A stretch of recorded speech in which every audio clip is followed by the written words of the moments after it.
Hey, it's Ashley, and today I'm chatting all about the book The Love Hypothesis by Ali Hazelwood.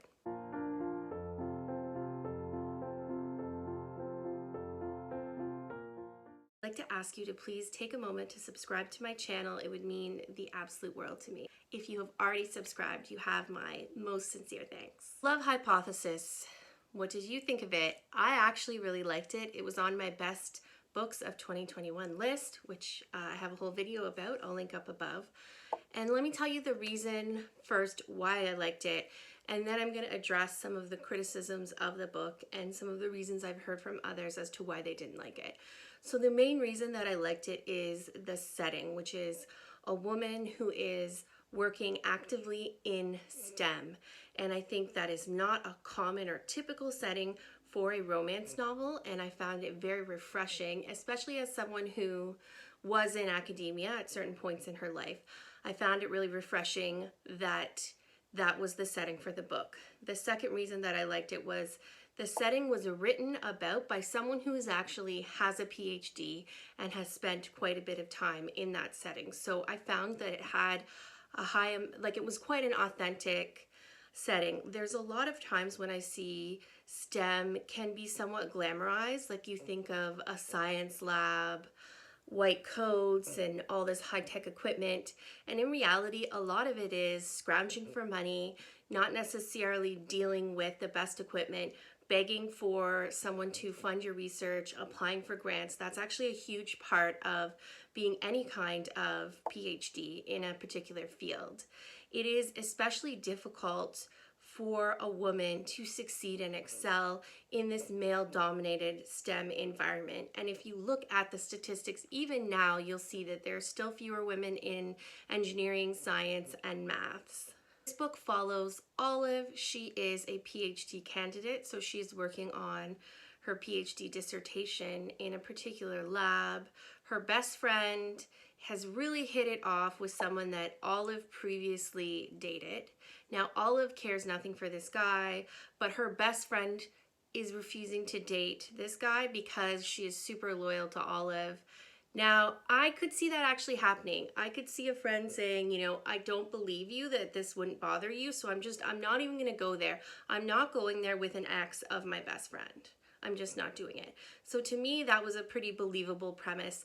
And a lot of these fake dating books, like books that have the fake dating trope, do not tend to have as plausible a premise as that. So Olive feels she has to pretend to be in a relationship with someone else so that her friend will go for it with Olive's ex. And this is the part where you do have to suspend a little bit of your disbelief. Olive just grabs the first guy that walks by and kisses him in front of her friend.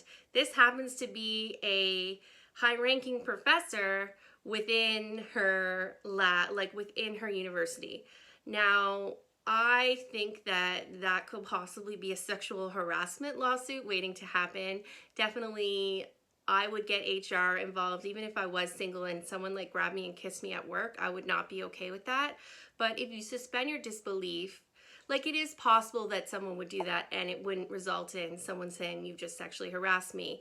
In this case, we have a very sort of shy, introverty type science nerd, and I'm surprised that she would be able to do that.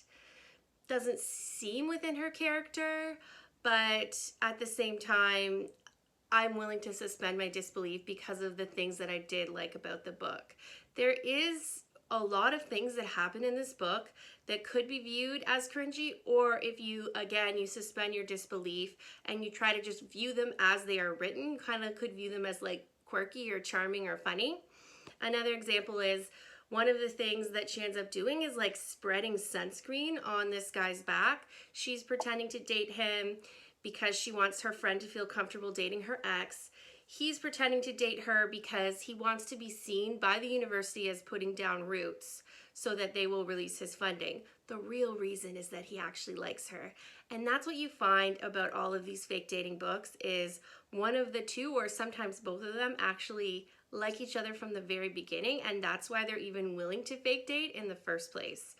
I do believe that the best types of fake dating should be both of the characters don't necessarily care about each other in that way, and through dating, through fake dating, that's how they come to like each other, because they come to know each other as more than just however the boundaries of their relationship were previously, right? You come to see the more human side of the other person. And through miming that intimacy, you actually come to feel intimate and close with someone. Like, I used to feel really close with certain people, and the only reason I felt so close with them is because of what we went through together. We worked together, or we went to school together, and through all those times of studying together and collaborating, I found a relationship formed. And I wouldn't necessarily have had a relationship and sought out a friendship with those individuals outside of that. Now, that is sort of the magic of fake dating.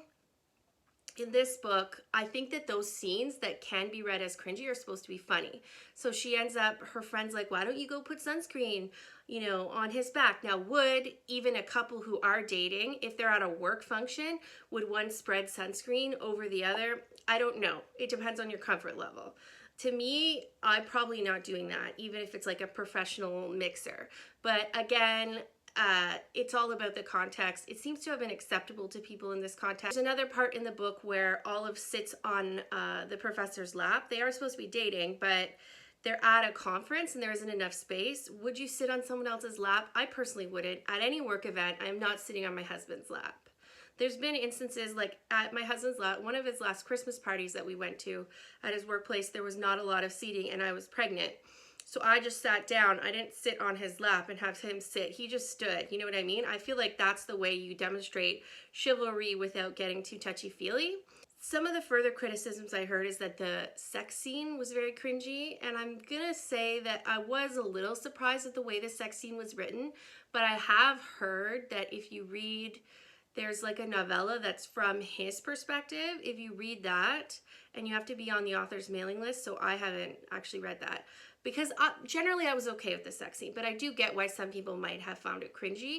I felt like he was really in his head and like in his own little world as he's like exploring her, and I don't know, it was not my favorite scene, that's for sure.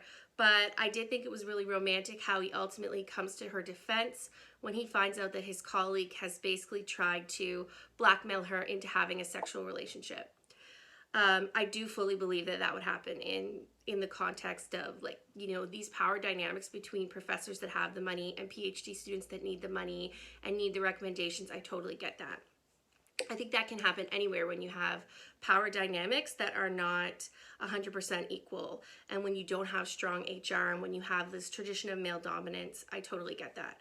So yes, I think there's some plot problems. You have to suspend disbelief in order to enjoy it, and I did that. And I love the concept of the STEMinist, so the feminist in STEM.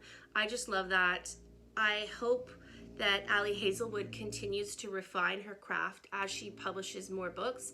I'm going to be looking out for her next book, and I'm definitely going to be reading it. And I want to know, what did you think of The Love Hypothesis?